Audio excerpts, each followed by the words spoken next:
12 of the NFL's finest quarterbacks have left the comfort of their stadiums and luxury suites for the adventure of a lifetime. These gridiron heroes are used to leading their teams on the field, but can they outplay, outlast, and outthrow each other in the ultimate survival challenge? You leave everything you have for the guy beside you. We find a way to win the game no matter what. Let's go, baby. The stakes are high and the competition is fierce. Only one can claim the title of the ultimate survivor. Who will rise to the top and who will be sacked? They wrote me off. I ain't right back, though. That's the problem. I ain't right back. Let's go. This is Quarterback Island. This is Quarterback Island here on NFL Daily. Usually we're in the Chris Wesseling podcast studio, but today, of course, we are on Quarterback Island. I'm Gregg Rosenthal here with three-time Quarterback Island resident Steve Wyche, a man of the island. Man, we're all on the same beige palette right now. I know, we didn't dress for the island. No, it's a breezy island. It like helps a Scottish absorb. sand. We're wearing It absorbs sand. the sun, and Same yes, color tones. Jourdan Rodrigue of The Athletic, who has been there from the very beginning. You're stressed this morning because you left your notes that you had made at 4 a.m. at home. Yes. Is contagious, and now I'm a little stressed out. I don't know what's going to happen on this QB Island. I got to say, I'm coming into it with a very open mind, not sure what's going to happen. Why? Oh no. Because I know what you're doing. I don't know what I'm doing. Yeah, it's on the island. You know, we're a watch here. You just kind of go when the sun's up and the sun's down. So QB Island, what is it? It's a place where the best quarterbacks in the NFL reside. Only 12 can stay on the island. Before the season even started, you two and Colleen Wolfe and I, we've all contributed to putting 12 quarterbacks on Quarterback Island, and they've stayed there throughout the course of the season. What it means to be on Quarterback Island, you had some questions before the show, Steve, but to me, it means who's defining the position right now in 2024, who is playing the best and is the most important at the position. And I like how you said right now, because, again, we've seen, and with this being the third iteration, I think we've just seen certain growth, certain shortcomings as to where this is why we got to put guys on and pull guys off. Yes, and we will this is hard. The 12 right now, man, it is going to be hard to pull people off. We've done a good job. It's been cool because we've seen as certain teams have ascended and become the defining teams of their respective divisions, even their respective conferences. We have seen quarterbacks leading those teams in certain ways. We've also seen some of the conference and division defining teams. Their quarterback maybe takes a step back from the superstars on the roster. It's been very interesting. I think all of these things factor in and weigh in.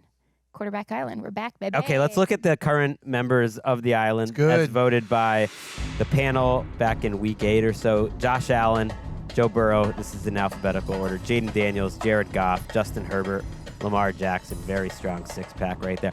Patrick Mahomes, Kyler Murray, who was an addition last time around, Brock Purdy, Geno Smith also got onto the island for the first time, Matthew Stafford, he's out there at the old folks' home at the island, and CJ Stroud. Got a ramp leading up to his villa. And this time around, we're going to start the discussion with what quarterbacks aren't safe. And there's going to be a few that aren't safe because we are making a little bit of a change here on Quarterback Oh, Island. God, I knew Oh. Here we go.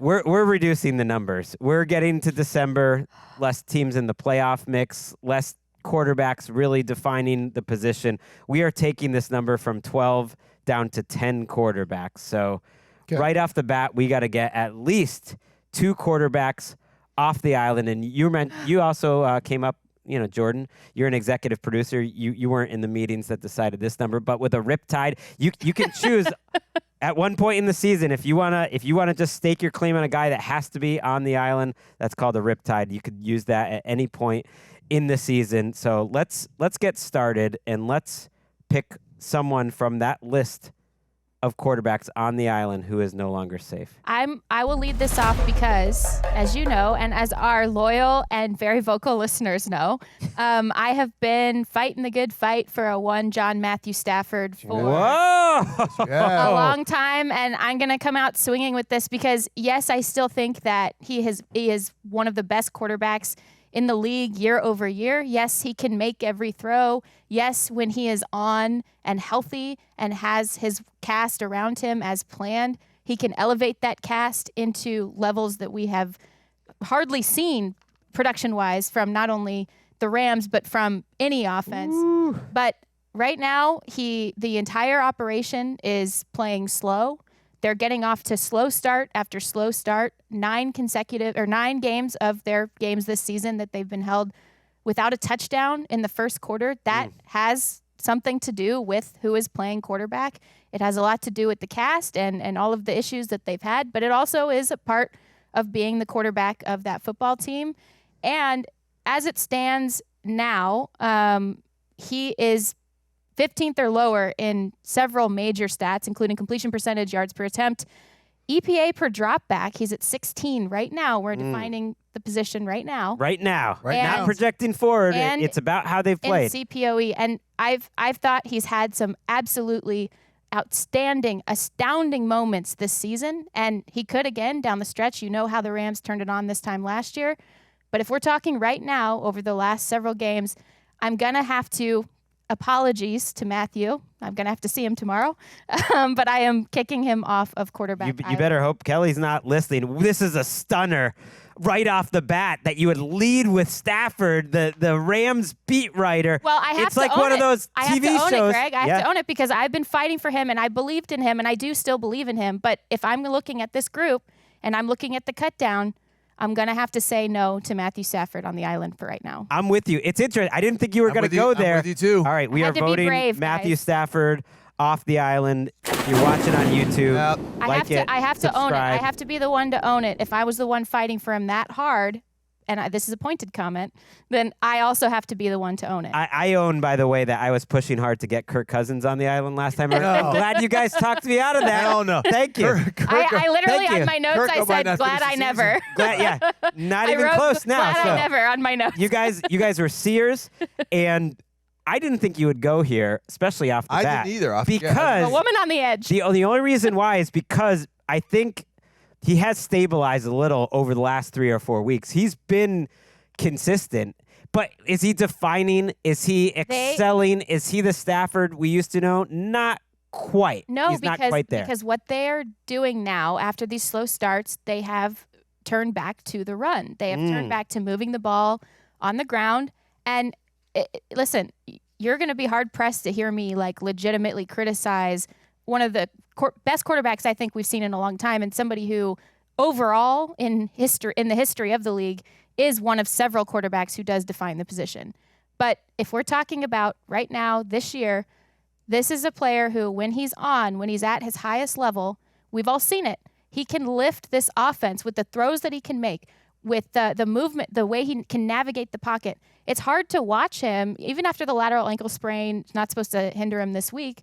But even before that lateral ankle sprain against New Orleans this last week, it's hard to watch him take these sacks. It's hard to watch him not be able to maybe move out of the way, pick up the easy gimme yards on the ground, the way that some other quarterbacks, especially this late as the weather starts to get cold, it's important that you can be able to do that. Now, you'll never hear me like demeaning his level of play. No, he could be back belittling on here his in level 4 of weeks. play. It wouldn't shock me. But He's I'm had the one some who great argued plays. so hard for him, and I'm not seeing the same Matthew Stafford that Okay. I expect to So see. he- for that And that's Rams when he team. gets Puka and Cooper Cup back. He's not Yes. playing that well. So that's why it's a major strike against him. Okay, so he's gone.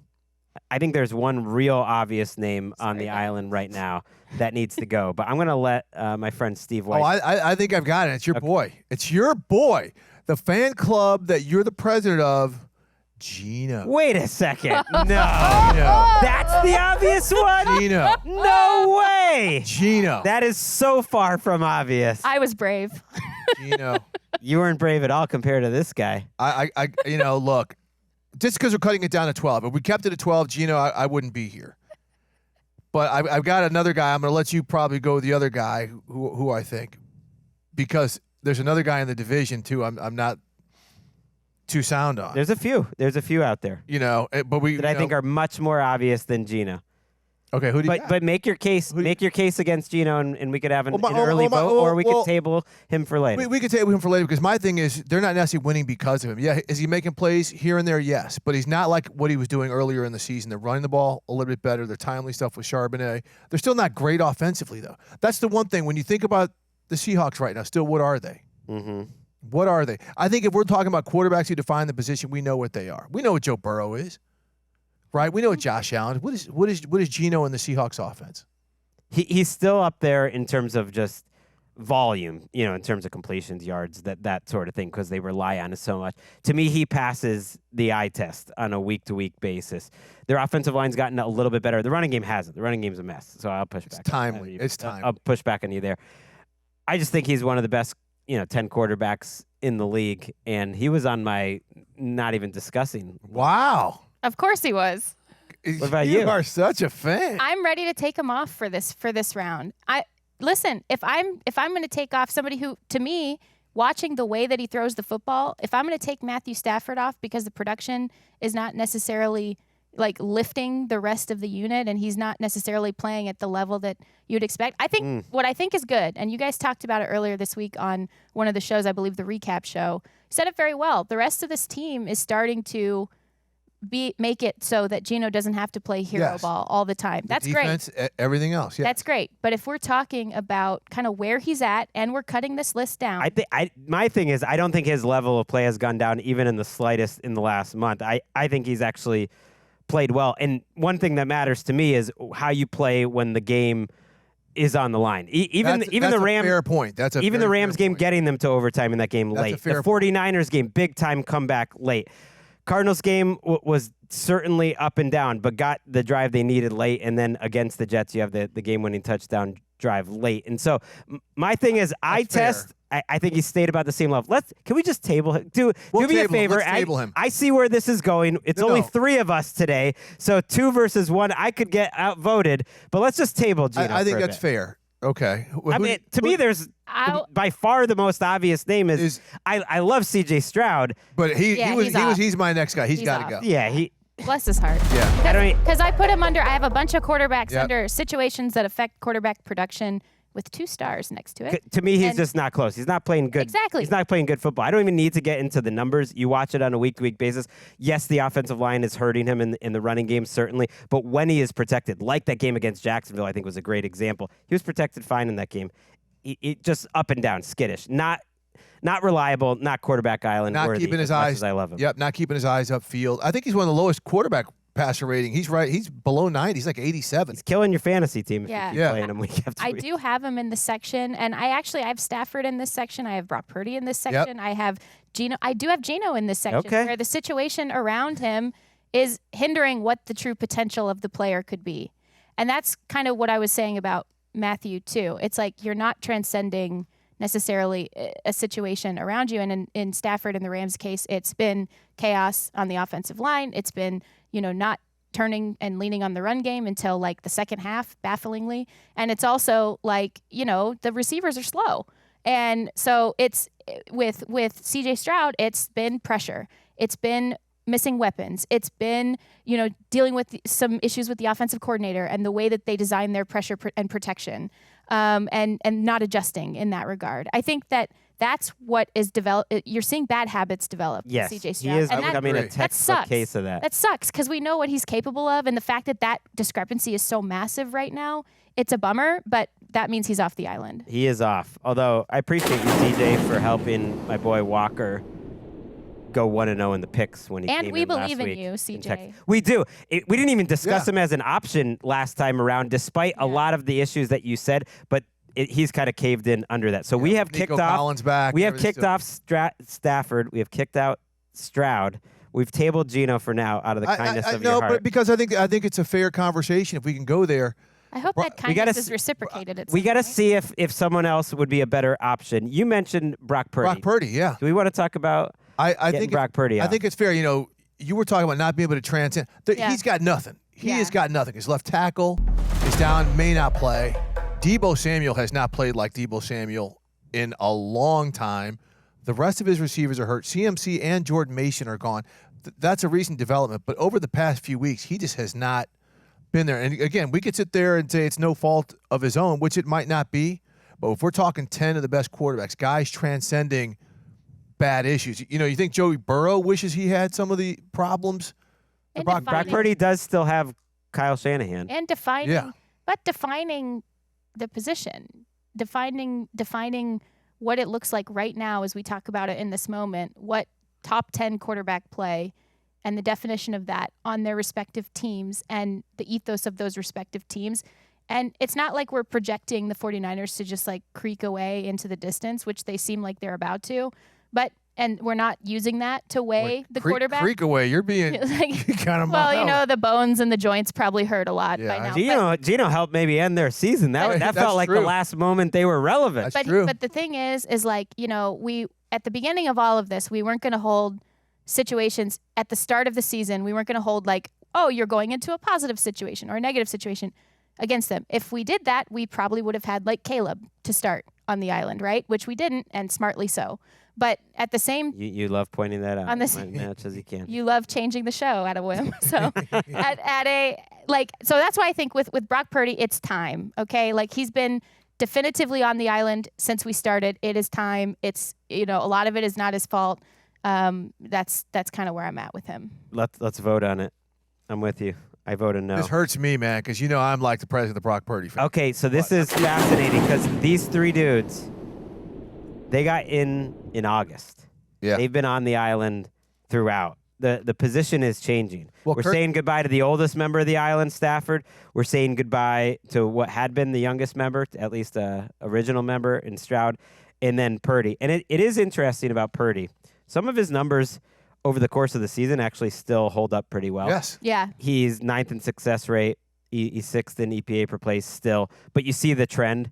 I don't like that, as Kurt Warner was pointing out on Twitter this week, like sometimes the lack of physical ability and timing can't show itself in a snow game like that. But I don't like that he's not 100% versatile to be able to excel. And the couple games before that, he was not playing his best. He has started to create some of his own problems, and so he gone. He went to college in Ames, Iowa, as well. So it's not like he doesn't have experience with. Doesn't mean you have bigger hands, though. No, but I'm just saying, I would say, this would be the time to continue ascension. Instead, the splits say that things have declined. Now, again, situational. This was the time for him to prove he was more than just Kyle's guy. Guys. He's getting his ass kicked out there. Yeah, he is. I don't think that's fair, Greg. He's getting mad. No, I'm just saying. I agree let's with be Steve real on that. Yeah. I mean, he is out there playing with like not even dudes.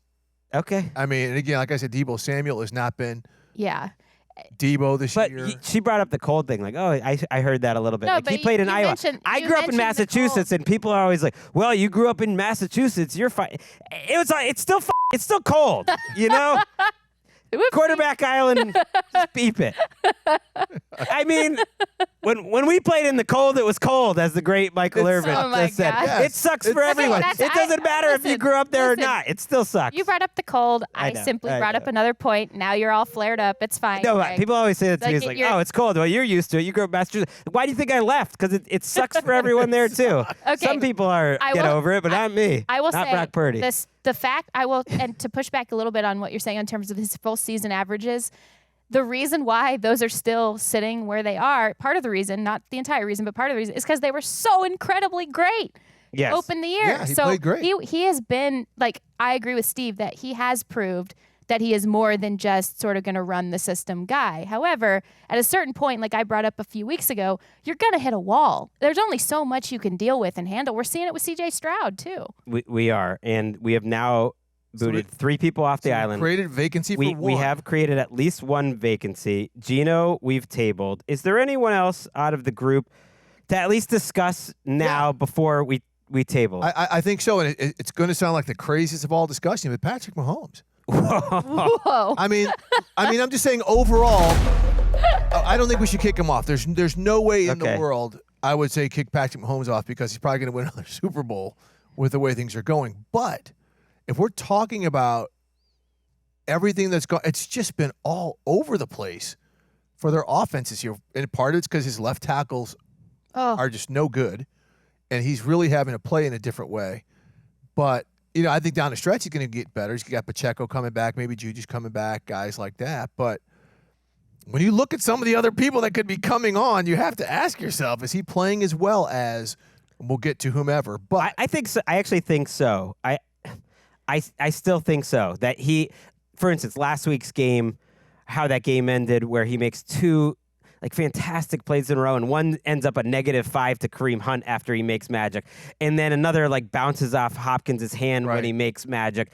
I do think he's actually improved his play overall since the first 5 or 6 weeks of the season. The numbers in terms of EPA per dropback, still solid, top 10, 9th in the league, 5th in success rate. So I know the offense has been less efficient the last couple weeks, and that's right in our memory. But overall, it actually has been a really efficient offense, and he's been able to show kind of his off-speed pitch. Now, is he a top 5 quarterback this year? No, which feels crazy to think about for Patrick Mahomes, but he's solidly on. To me, he's solidly on. Yes, he's solidly on. Voting yes on Patrick Mahomes, but I like that you brought him up. That's spicy. He's the reason why they're there. I mean, look, we could put about half these quarterbacks on there and say, would the Chiefs still be winning ball games? I mean, would Geno be winning ball games with him right now, Greg? With the Chiefs? Yeah. You give him Andy Reid and they'd win some games. Okay. Yeah. I think they'd win some games, and a great defense until the last couple of weeks. I think they'd be winning some games. I want to go to Gregg Island. It seems like a nice place. It's very It's him and Geno. very self-assured. It's beautiful weather. What is confidence like? Tell me. Let's talk Jaden Daniels. Yep. I want to talk Jaden Daniels. Going into last week, some of the limitations I think on this offense started to show up. That he isn't consistently accurate pushing the ball down the field. He was for a number of games, but it's on so few attempts that it's a small sample size. And actually, the first couple weeks of the season, he was struggling to throw it a little deeper. Then he was hitting it. And even last week when they got it going, to me, it was more about he's running the ball well again, and his threat in the running game helps out his running backs, and they cooked up some great run schemes. Even in that game against Tennessee, very little over 10 yards from scrimmage, a lot of short stuff, which he's great at, and he is healthy and running again. I want to table him for now, but I want to put him in the Geno bucket of just, okay, we'll think about these guys are options to flip out, to switch out later, because to me, he has helped define the position this year.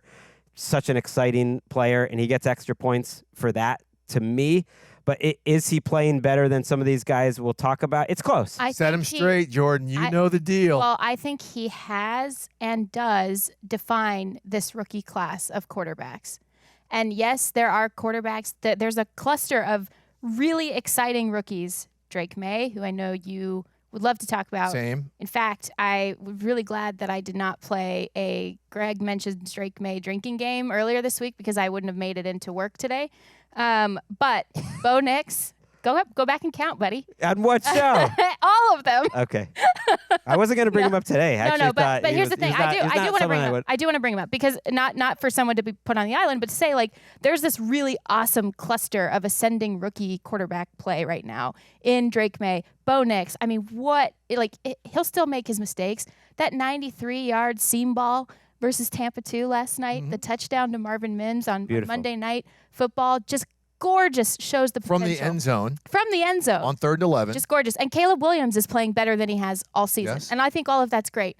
But I want a rookie quarterback on the island because I think that this rookie class in part does define this season. And I think that Jaden Daniels is still the leader in defining what this rookie class is this season. Yeah, we can talk about the passing numbers. I mean, you throw in the running numbers. That's part of it. I mean, that's part of what he does. It's a huge part of it. And you know why? And you know this. Cliff Kingsbury, there are going to be free rushers coming at your quarterback in his schemes. I mean, that is just part of what he does. And it's part of the frustration of kind of watching this team. Run the damn ball sometimes. When you ran in Arizona with James Conner, you were pretty good, right? You got Brian Robinson. He was coming back from injury. But run the ball sometimes. Don't put it all on your quarterback all the time. That doesn't work in today's NFL. Look at Jameis Winston, right? Doesn't work. His efficiency numbers, too, are still excellent. Correct. Yards per attempt, It's completion insane. percentage So- over He's expected. still top 5 in all of these advanced metrics, including EPA per dropback, despite the slump. Your argument held water for me. I'm going to go ahead and call a vote early then because she convinced me. Thanks, I Greg. can be convinced What? by a successful argument. I kind of was it 'cause thinking we wore about the same outfit today? taking Jaden. we do all look great. I mean, we're here in week 14 and it doesn't look like it. Oh, I it's mean, we look as fresh as we're ready when for the when run. we arrived on the we're island. December now. All right, Let's go. Jaden is safe. Be safe. The guys who we haven't mentioned, which just seem like home runs, are gonna stay on the island. Josh Allen, Joe Burrow.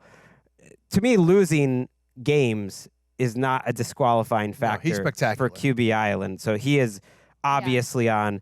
Jared Goff, Yes. Yep. I thought, has played better actually since the last time we've I talked agree. on QB Island. You know So what's he's kind solidly of crazy there. too is like he oftentimes we'd see, especially in like maybe November, back before he was with the Lions, and then obviously there was like a dark period with the Lions when they were just trying to build their roster up.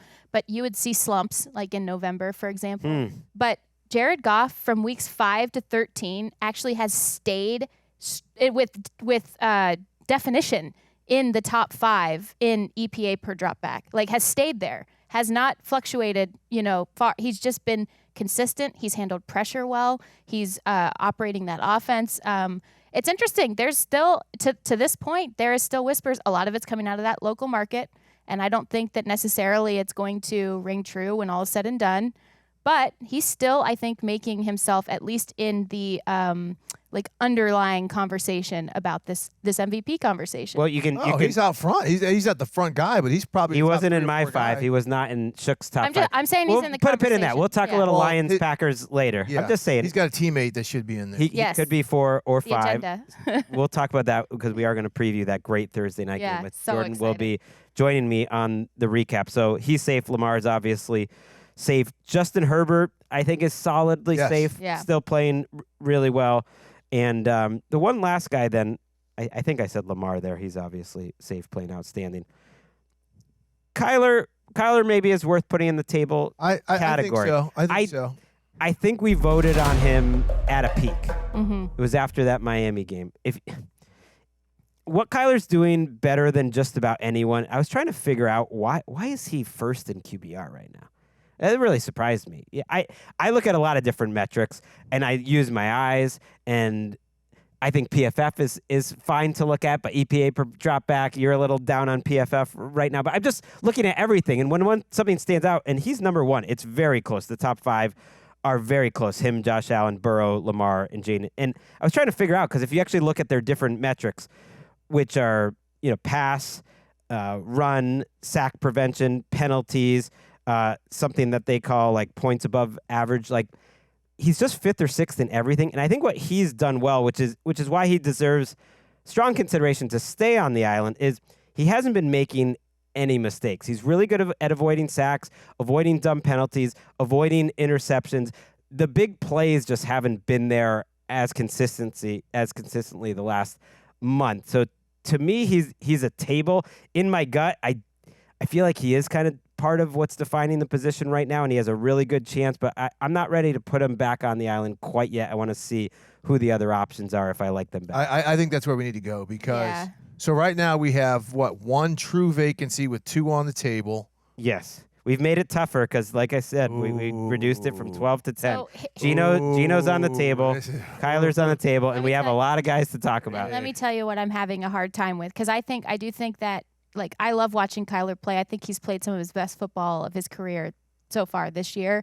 We did catch him at a high point, and we're not projecting into the future, but we're sort of taking what the last 4 weeks and 4 games have been, and just sort of some of the ebbs and the flows.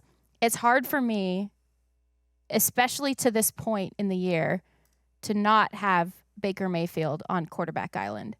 And Good. I'm not necessarily saying he's overall a better quarterback than Kyler Murray. I think that they have a lot of similarities in their game. But what I think defines the position that Baker Mayfield does, maybe almost better than almost anybody other than maybe like the top 3 guys on our list here, is his team takes on his personality. Okay, hold that thought Yeah. right there. We're going to take a quick break.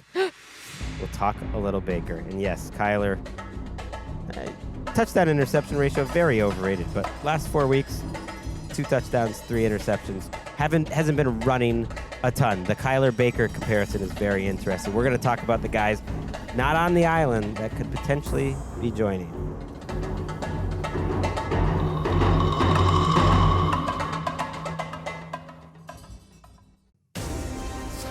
Before we broke on Quarterback Island, got some Mai Tais, took a little dip in the water. Did you like re-sunscreen though? To make Yes, sure? Okay. of course. I burn easily. What? Jourdan, No you way. you talked about Baker Mayfield and your potential candidacy for him. Yeah, I would not feel right not having him on the island at this point, And I think in part of me taking off, a Matthew Stafford, it is to make room for a guy like Baker Mayfield, a guy who I think is defining the position as we know it in the NFL right now, in the sense of not just the intangibles, right, which you see it all over his tape. This team takes on his personality. This team, he wills this team to win. They win in different ways. Liam Cohen can pretty much do whatever with Baker, even with a limited cast after Chris Godwin left. Right. Still making it happen in clutch, crucial moments with Mike Evans. And really, the stats are still they're in the hunt. They're trying to make sure that they secure their playoff spot. In the hunt's the wrong word, but making sure they secure that playoff spot. And he's still number 10 in EPA per dropback. 25 touchdowns, 11 interceptions. That's not great, but I think you do also factor in some of the limitations with the cast that he's had. And 3 rushing touchdowns. He's still third in touchdowns thrown so far this season. And you just see him like almost forcing this to happen for his team. And anytime you flip on these games, you just see it. Or he's lucky. Like, he stunk on Sunday. I was ready to put him on. I thought that was his worst game of the year. I thought he was the reason that they were going to lose that game if Chuba Hubbard doesn't fumble. Right. And that's right at the moment where I'm with you, kind of. Yeah. I'm with you, Jourdan. Yeah, and you need luck sometimes, though, man. Like this time of year. But I can't trust him. I was finally like, you're ready to trust him. And then he just starts making erratic decisions. He was spraying the ball all over the place against a bad Panthers defense too.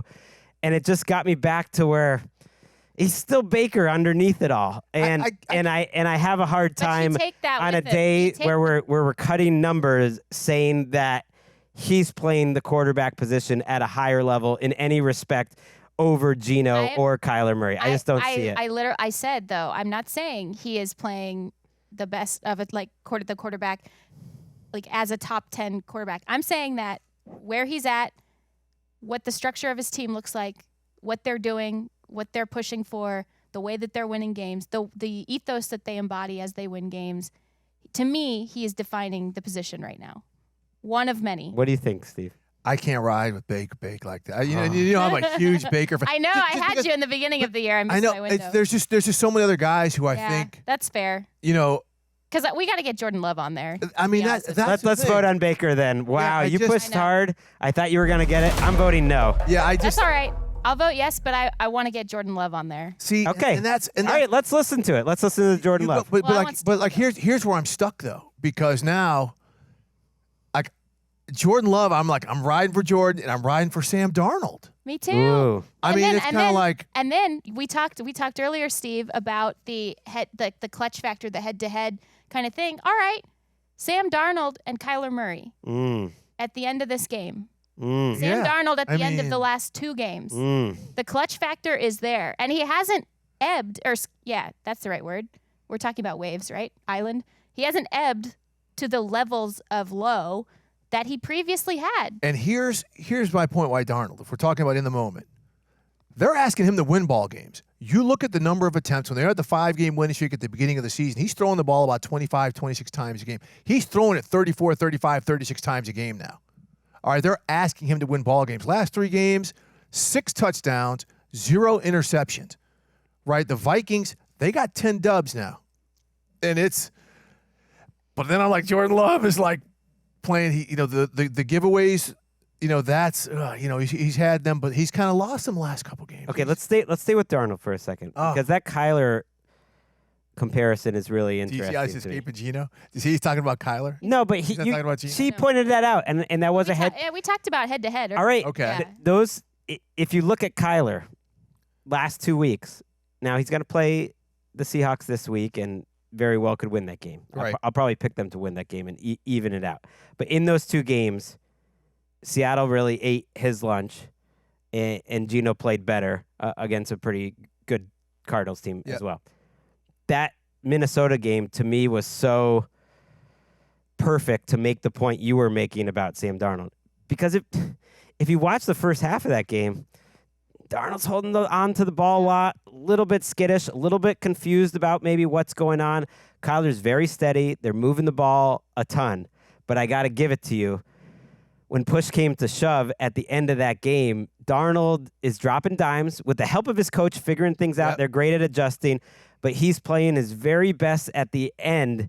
And he's just missing just a little something. And Darnold has really played well, I think, the last few weeks after that little ebb that you mentioned in the middle of the season. Those 2 losses where he's throwing picks, those 5 picks in 2 games. I'm talking myself through it, at least put Darnold over Kyler. Let's put him on the table. And putting Gino over Kyler as well. So I'm ready to vote on Kyler. I'm ready to vote Kyler off the island because I want to open up another spot here at least. All right. We got some good names. Okay. I'm now voting no on Kyler because I believe you and I like Darnold over him. Yeah, but Darnold might not make the cut. Kyler's off. Kyler's off. I did not expect that. Whoa. but I do want to point out it's a cool thing that Kevin O'Connell brought up last week. You mentioned it. They're asking him to win games. They're not. Yes, he can set things up for the quarterback. You can create the layered routes. You can scheme, whatever. But you're still asking him to make super difficult throws in crucial moments. There's a second and 14 in the fourth quarter. And, every coach from the Shanahan, McVay, even the O'Connell tree, although that's now because he has a different background that's a little bit separate, but often they'll just try to get to a neutral down. Like third down. Yep. Third and manageable, right?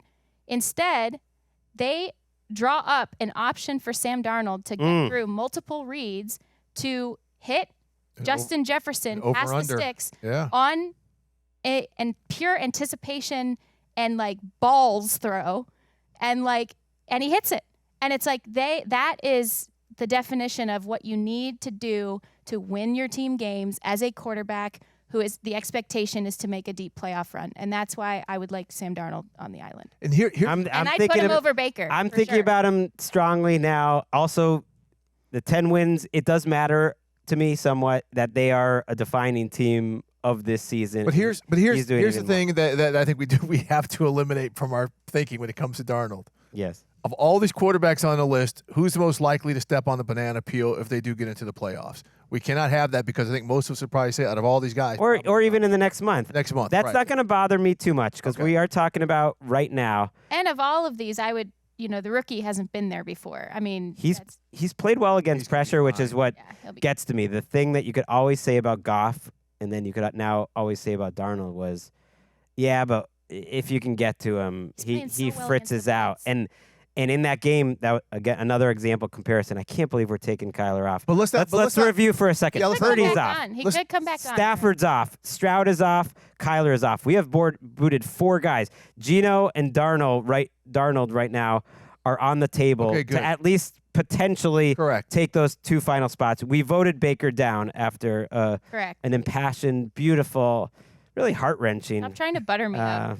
Push for him. You still got a Gino vote coming. I know what you're doing. Let's talk a little. Let's talk a little Jordan Love. I want Jordan Love on the island, not just because he has an outstanding first name. Spelled wrong though. Listen, he's cleaning up. He's cleaning up the errors. Yep. And you saw him do it around this time last year as well. Yes, and we'll talk about it when we get to the preview. I know, but yes, he has probably one of the most phenomenally gorgeous, beautiful. I don't even have adjectives for it, run games and run schemes in the NFL right now to lean on. And that's great. You have to know when to lean on that as a quarterback. But what I like about Jordan Love over the past couple of weeks is cleaning up the erratic play that had so often kind of shot that offense in the foot a little bit. And in terms of his production against pressure, still not good, but his earlier averages are going to sink that right now until he has more data to help lift that a little bit more as they go down the stretch.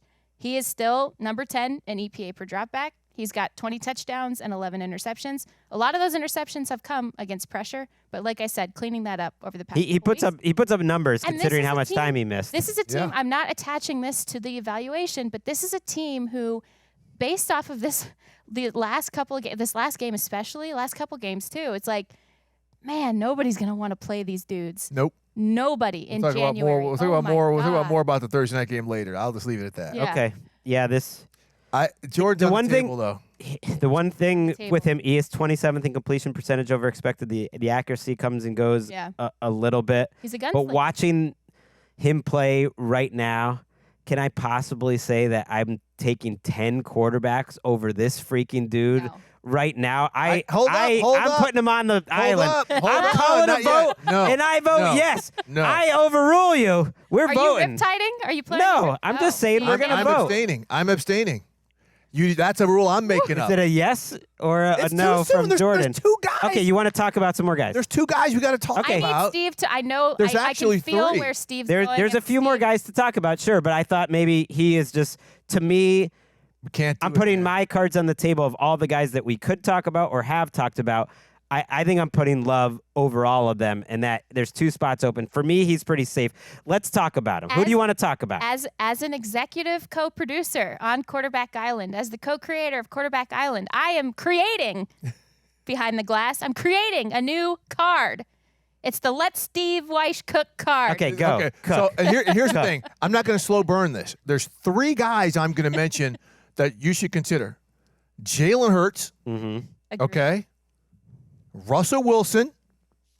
Okay. And here's my out of nowhere guy who's playing better than just about any quarterback in the NFL at the moment. Wow. And that is Tua Tagovailoa. He did not have a great game against Green Bay, but look at his numbers since he came back since October. 2,025 yards, 15 touchdowns, 4 interceptions, 108 passer rating.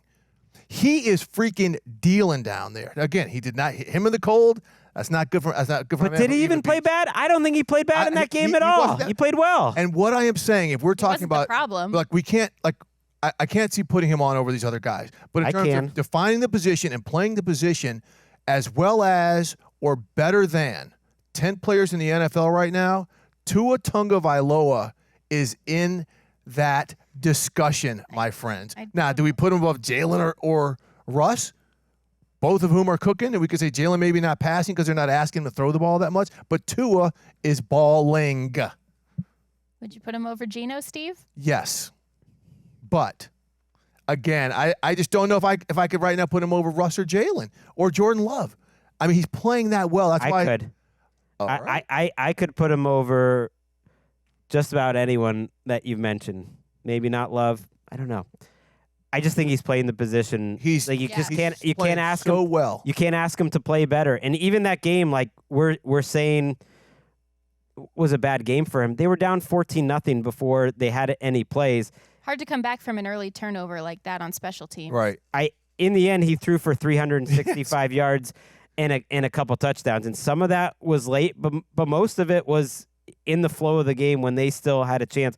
And when I was watching him the 3 previous weeks to that, I just thought Playing great. this guy is playing football, is playing quarterback at a level that is QB Island worthy. It's tough. It's tough. People. It's tough because I mean, right now they're We cut on the number cusp. down from 12 to 10, or else there would be did. more You did spots. that. No, we all did. No, you did. The committee. But we all met. but since there's no slow burn, I mean, let's have the Jalen and let's have Okay, the Russ discussion. Russ to me is not close. He hasn't been consistent enough. He hasn't put enough of a resume up. When you're getting pulled in the middle of a fiasco of a performance against Cleveland. He was 10 for 10 on third down, and they decided to put in Justin Fields. Okay. Russ was playing, man. They were in a rhythm. He's played well this season. I need a little more. I don't think he's been as consistent as you're saying. As Tua or Jalen, okay. And I would say too with the Jalen argument, we talk about defining the position, and he is the person. I mean, Gregg, it is in your description of Quarterback Island, Mm-hmm. and he is on a defining team in the NFL in 2024, one of probably 4 defining teams in the NFL in 2024. He is the quarterback. And no, he's not the superstar of this team right now. Like, it's Saquon Barkley. And that's great. But I think you at least have to talk about him and pay him his respect as one of the better quarterbacks in this. He was the last guy on my list of guys we absolutely have to talk about. Okay.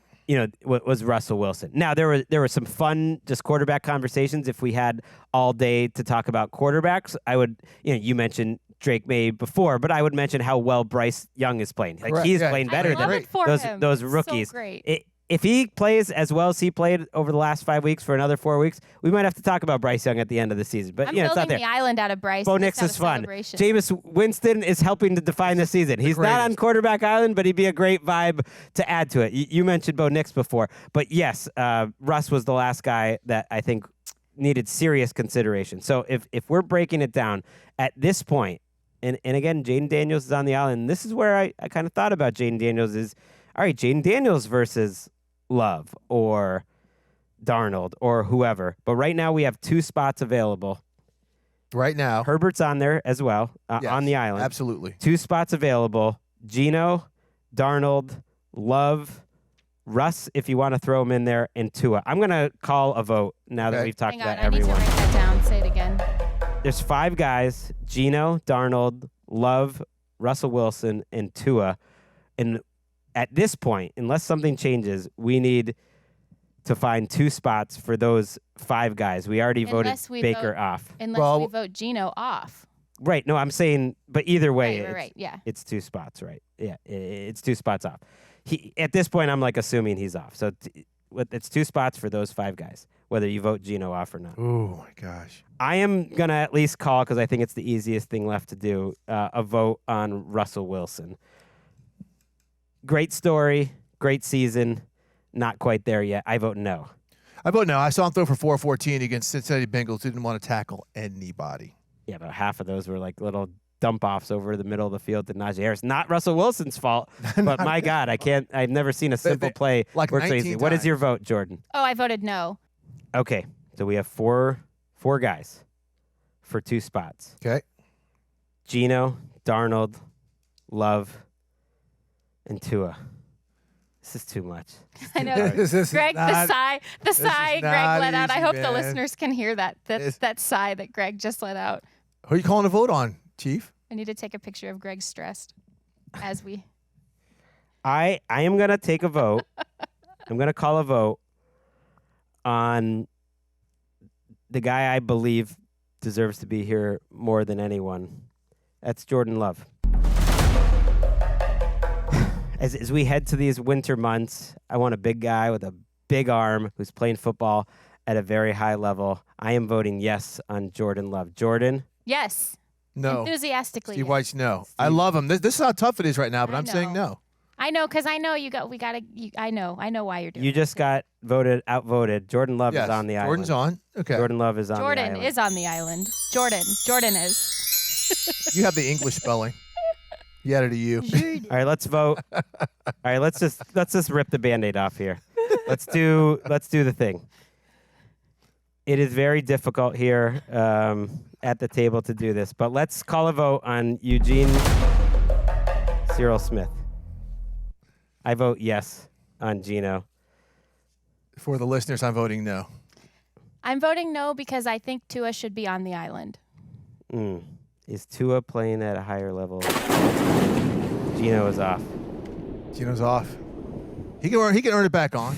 I mean, they're in a playoff. At some point, we'll release the deep cut, the full cut of all the discussion that happened. All the confusion. Where Greg let out the deepest sigh I've ever heard, realizing that we still had to vote on Geno. That's the reason why we're not doing math type occupation.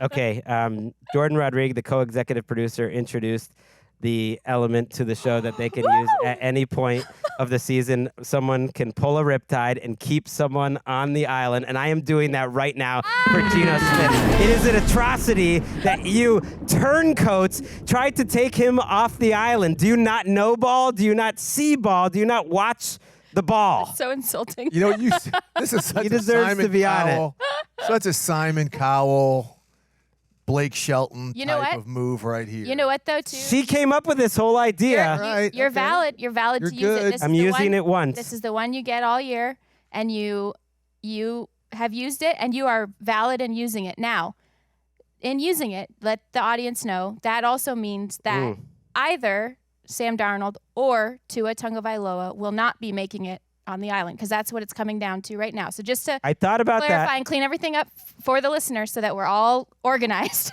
right? As my hair keeps getting bigger and bigger and bigger.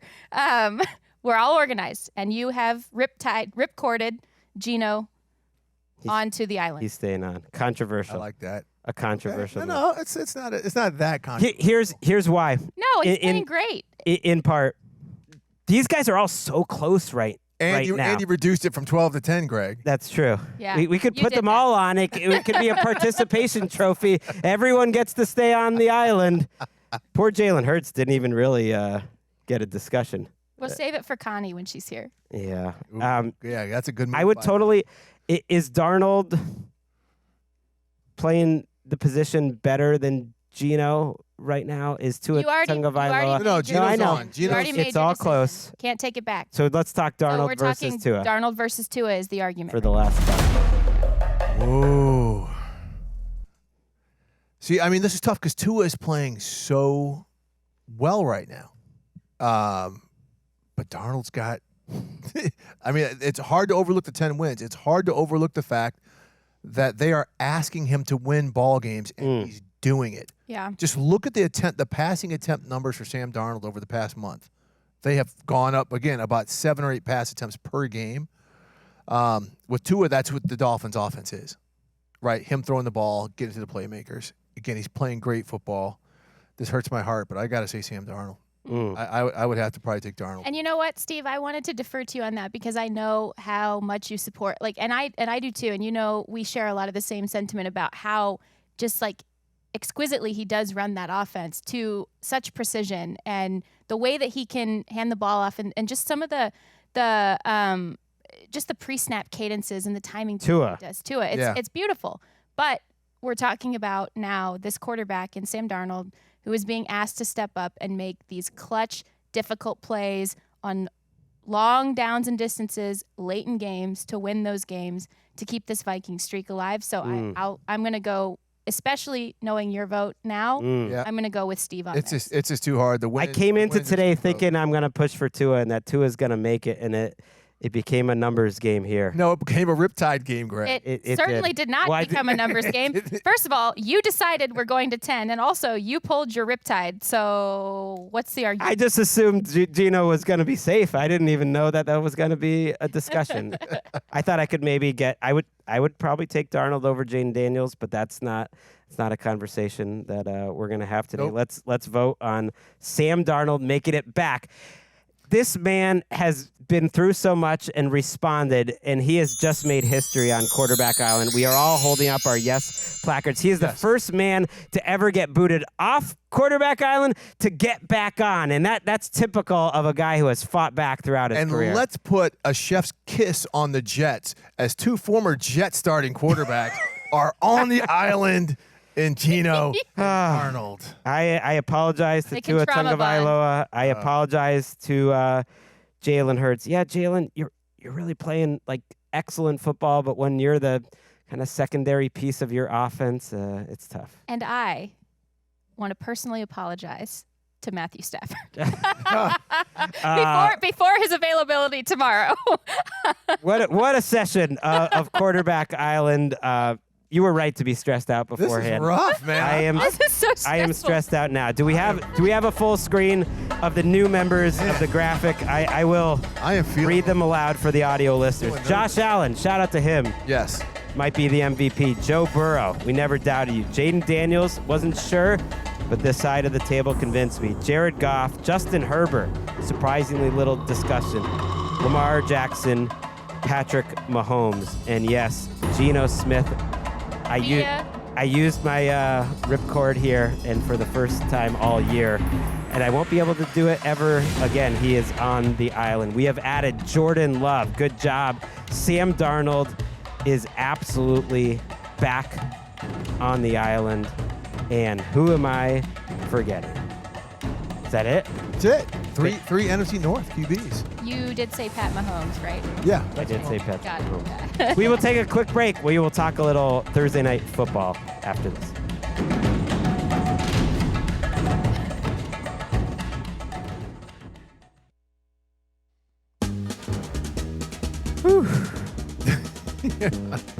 The island is hot. If any of us smoked cigarettes, that's what I would have just done. But Screw a cigarette. I need a gummy. yeah, man. Sorry, by the way, to the guys booted off. No, you're not. CJ and Kyler and Jalen Hurts, but we found our 12, and I'm excited about it. You got to have a code. You got to stand up for stuff you believe in, kids. If you're out there, and I believe in Geno Smith, he's going to prove this choice correct. He's got a great opportunity. Let's talk about two of the quarterbacks on Quarterback Island who are playing on Thursday Night Football. I love it that Jourdan Love got on. For some reason, I came into the day thinking that was going to be my most difficult challenge would be to get him on, but you guys were with me, and No, here it he was is math instead. on Thursday night. He goes to Detroit. This was a rematch of a somewhat underwhelming game that It's a weird game because Green Bay totally controlled the game. Remember, Detroit only had like 200 total yards of offense, but they won 24-14. Yeah, they got out to it quickly. The tough weather game. I think Jourdan Love's playing better now. They go to a Lions team that is banged up. I think just before we even talk, I'm just going to give a little bit of an injury update for both of these teams. DJ Reader, uncertain whether he plays in this game. Taylor Decker, their left tackle, the Lions, not looking like he's going to play, according to Dan Campbell. Carlton Davis, their cornerback, is looking like he is going to play in this game. So that's good news, at least on that front. Josh Paschal, Levi Onwuzurike.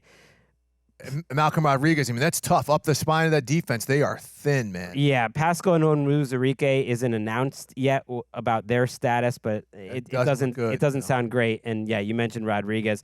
They're now missing 3 of their top 4 linebackers. Derek Barnes, they could get back at some point, but not for this game. So there's some players that you probably have never heard of that are playing at linebacker for the Lions. I did want to mention Jair Alexander was back at practice, and they're going to that seems like it's going to be something of a game-time decision. Elgton Jenkins, good offensive lineman for the Packers, and Edgerrin Cooper, their linebacker, might be out for this game. So a lot of injuries, but especially on the Lions side, really affecting them.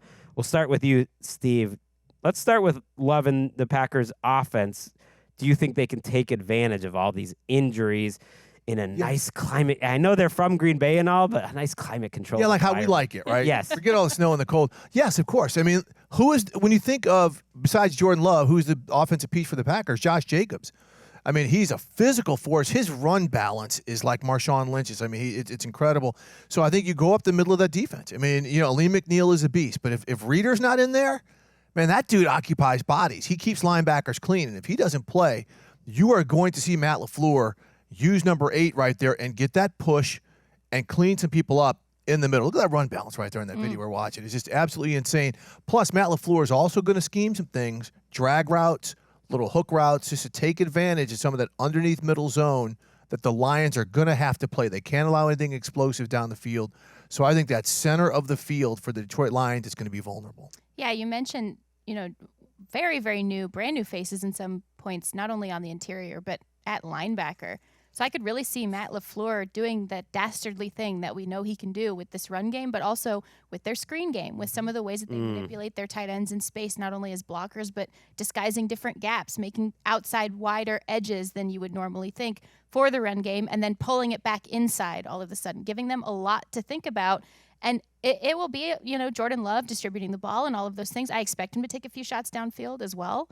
But a lot of this is going to start up front because that is where the injuries have compounded in those first and second levels for the Lions defense. Yeah, I think it's such a mismatch for both offenses. Mm-hmm. I think both offenses should look at this and think, like, we are offensive football teams.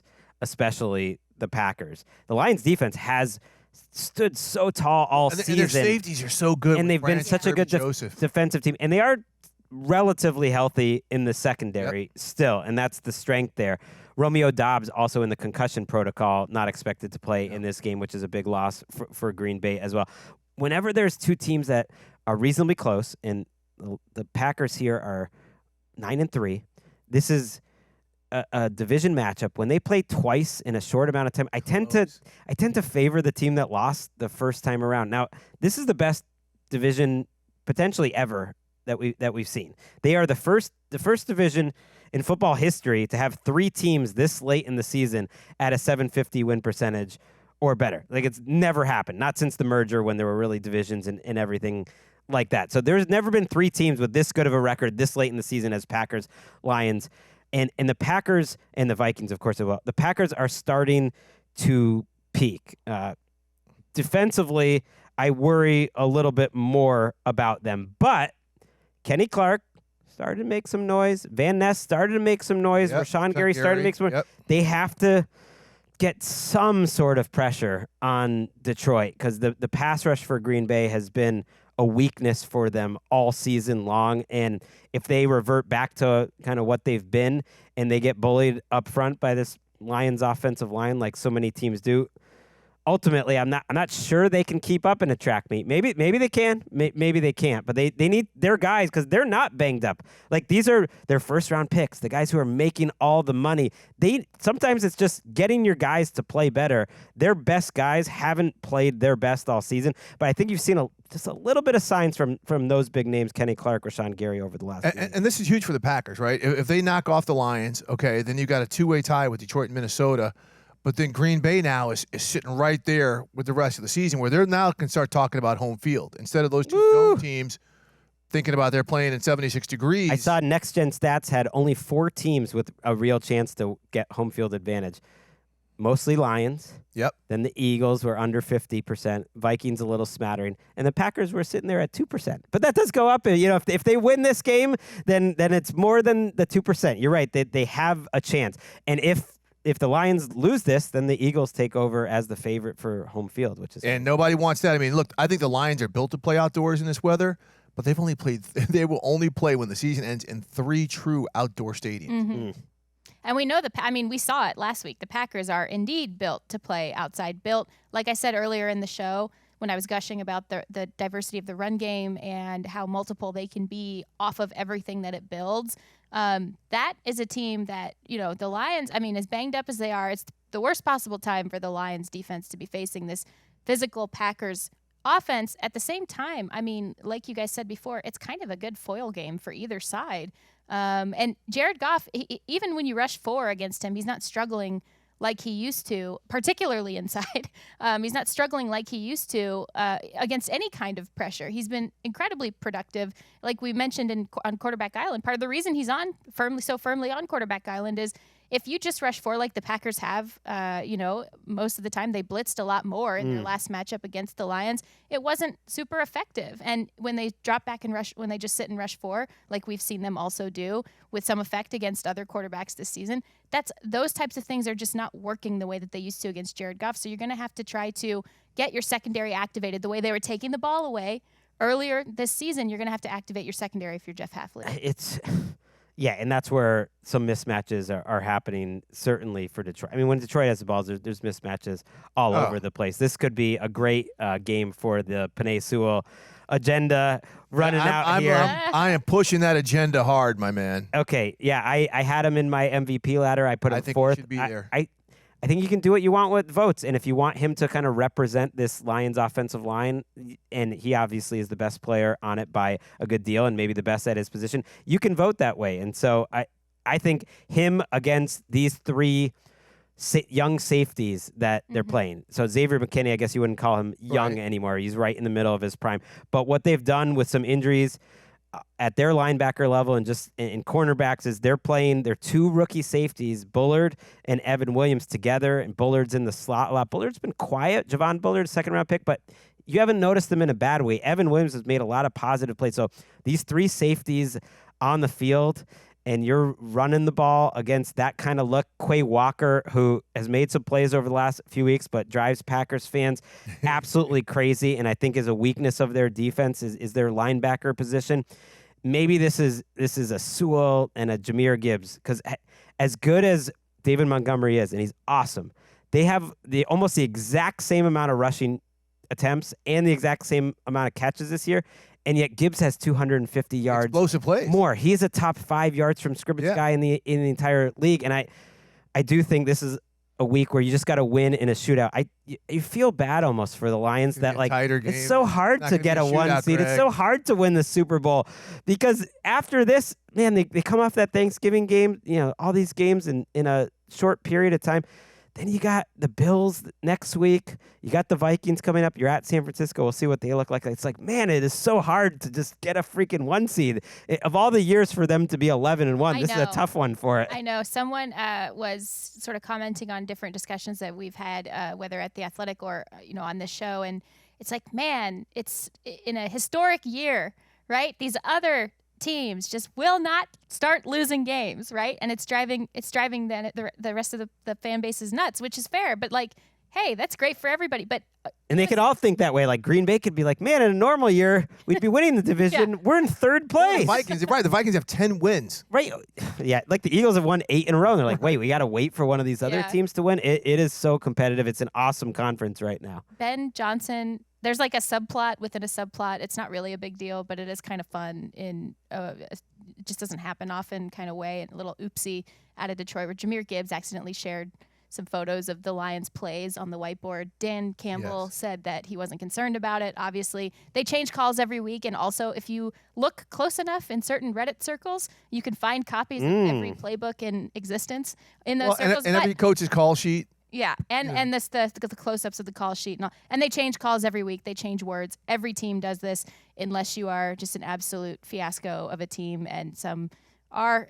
But teams who know what they're doing, they change their calls every week. So, but Ben Johnson did not mean to. Sometimes he just says things, right? And he inadvertently gave the Packers like a little bulletin board material, I think, if I'm just reading this quote flat. And he said, have you guys thought about maybe we wanted them out there, so now we know what they know? And he was joking, obviously, on Monday. And he said... So he's Drake now. So he's like, oh, yeah, oh, God. No, what a comp. He said, no, like listen. If they lose this game, he's going to sue them afterwards. Yeah. He's like, each week we try to keep guys off balance, teams off balance. We certainly don't want them to know what's coming. And then he said, look back at the first time we played the Packers this year. 3rd and 5, it was our first third down of the game. We made a check. And you can see Packers defensive lineman Kenny Clark giving the signal for a check right there, which is usually universal to check for a run. Well, we ran it, and we got 9 yards. So his point was, even when they know what's coming, we still do the thing. That's what good teams do. That's what football. I don't think the Eagles are confusing anyone with their fourth quarter strategy. It's working. I don't think the Ravens are confusing folks on what they're doing on 3rd and 1 either. Right. If the Lions can win this game and somehow get that 1 seed, Campbell is my coach of the year, because here I just want to real quick. I just want to give you some guys who are playing significant snaps for the Lions in their recent history in this game. Al-Qaid Muhammad used to be a nice player for the Colts. Got a nice second contract for the Bears. Actually didn't have a snap in the NFL all of last year. Was not on this roster because he was on the practice squad until recently. Played significant snaps last week. Khalil Dorsey, undrafted free agent from the Ravens back in the day, played a career-high snaps last week at cornerback. Some of the linebackers that you mentioned that could be playing. Ezekiel Turner, a 2018 UDFA who has never played this much in his entire career, started with the Cardinals. David Long, cut by the Dolphins 2 weeks ago. And then Trevor Nowaski, who has been an undrafted free agent with the Lions now in his second season. These guys are all out there getting significant snaps, being trusted. We'll see if they can make it work. Jordan Love, you got to make him pay. As much as we just said how much we love you, he's only been averaging about 23, 24 attempts a game during this great stretch. They haven't needed him to totally ball out and dominate. They're going to need it on Thursday night. Real quick, Dan Campbell over Tomlin? If they get to the finish line, anyone can vote the way they want. I think it's okay to consider the breadth of the coaching job that you did, everything that you did. And so Tomlin gets some credit for that too. But to me, since Campbell didn't win it last year, I think he deserves it. My pool of people who I would, if I got a top 5, I don't. If I got a top 5 and in no particular order, I would certainly have Dan Campbell in the top there. I would also have Matt LaFleur. Yeah. Think about the breadth of this year. And the breadth of the last 2 years with such a young group and how they grew up. So this is a cool matchup between, again, we see it, twice a year, but again, between possible Coach of the Year candidates. I would have Kevin O'Connell in there, as you guys know. I would have Dan Quinn in there still. I would have Sean McDermott in there. I would have Mike Tomlin in there. That's 6, but it's fine. Math is hard, as we've established earlier there we go. in this episode. Way to bring it full circle, Jourdan. That is our preview I'm show. learning TV. I'll pick the Lions in this game. I can't pick against the Lions right now, but nothing would surprise me. And it gets spicy if the Packers win this one. I'm looking forward to recapping this with Jourdan on Thursday night. And I'm picking the Packers because of the way they ran the ball. I could see it. I'm a little like. It just feels like Lions are like America's team. You just want. I want the Lions to go all the way, but on this game, I am picking the Packers. That is it for today's show. Let's play us out. I need to get out of here. We'll be back. 7 + 1 equals. When we're struggling with basic math. Oh my God! Football is back. Quarterback Island was back as well. See you next time.